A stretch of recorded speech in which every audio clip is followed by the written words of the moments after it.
નમસ્કાર મિત્રો, 3D વ્લોગમાં આપનું હાર્દિક સ્વાગત છે। મિત્રો, આજ નવા વ્લોગમાં આવી ગયા છે। હું તમને એક નવું ડ્રેગન ફ્રૂટનું ઝાડ બતાવીશ। જે મારી પાછળ જોઈ રહ્યા છો તે ડ્રેગન ફ્રૂટ છે। મિત્રો, આ ડ્રેગન ફ્રૂટ સિઝનમાં એક જ વાર આવે છે। તમે જોઈ શકો છો તેની સાથે સાથે એક નાગરવેલ પણ છે। આ ડ્રેગન ફ્રૂટ છે, જોઈ લ્યો।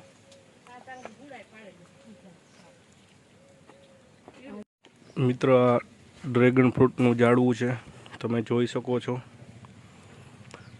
એમાં સાથે સાથે નાગરવેલની પણ વેલ ચડાવેલી છે। આ નાગરવેલની વેલ છે ડ્રેગન ફ્રૂટની બાજુમાં, જે આપણે પાન ખાવામાં વપરાતી હોય છે। મિત્રો, આ ડ્રેગન ફ્રૂટનું બીજું નામ કમલમ ફ્રૂટ તરીકે પણ ઓળખવામાં આવે છે। આ ડ્રેગન ફ્રૂટ ખાવાથી ઘણા લાભો થાય છે। લોહીની ટકાવારી પણ સારી આવે છે આ ડ્રેગન ફ્રૂટ ખાવાથી।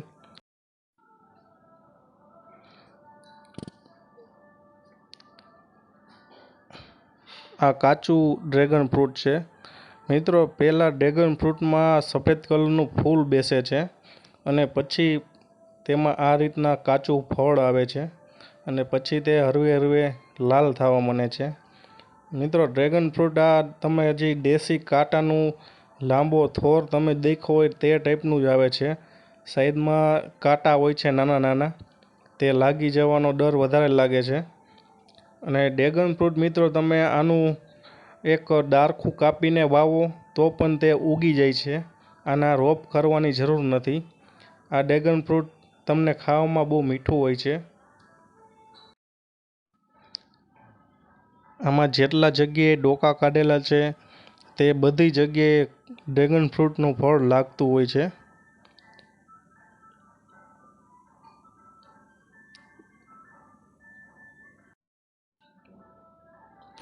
ગુજરાતમાં ઘણા ખેડૂત ભાઈઓ ડ્રેગન ફ્રૂટની ખેતી પણ કરે છે અને સારી ઉપજ પણ મેળવે છે।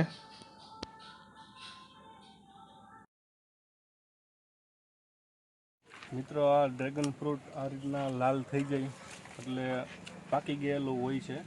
બીજું પણ તમને વિડીયોમાં બતાવેલું હતું ડ્રેગન ફ્રૂટ। મિત્રો, આ ડ્રેગન ફ્રૂટ આ રીતના લાલ ઉપર થઈ જાય એટલે તે પાકી ગયેલું હોય છે અને આ રીતના ડ્રેગન ફ્રૂટ કમ્પ્લીટ થઈ ગયેલું ગણાય છે। બીજું પણ ડ્રેગન ફ્રૂટ નાનું હોય છે, તે કાચું હોય છે। પહેલાં ડ્રેગન ફ્રૂટમાં ખાલી ફૂલ જ આવે છે, ફૂલ પછી તેનું ફળ બેસે છે। અને મિત્રો, આ ડ્રેગન ફ્રૂટ વર્ષમાં એક જ વાર ફાલ આવે છે અને જે આ બધા જે છે હજી આમાં બાકી છે। આ બધા સાઈડના જે બધા ડ્રેગન ફ્રૂટ લાગશે આમાં, તો હજી અહીંયા ફાલ મારો મોડો છે એટલે એક જ આવ્યું છે, એટલે હું અત્યારે આ તોડી લઈશું।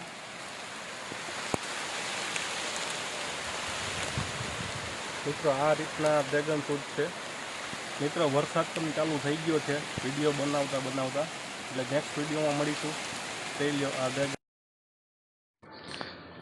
મિત્રો, તમને ડ્રેગન ફ્રૂટનો વિડીયો કેવો લાગ્યો તે કોમેન્ટ કરવાનું ભૂલશો નહીં।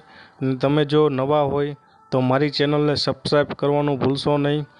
મિત્રો, તમારે કોઈ વિડીયોની ઇન્ક્વાયરી હોય તો નીચે મારા નંબર આપેલા છે, તમે તેમાં વોટ્સઅપ કરીને વાત કરી શકશો।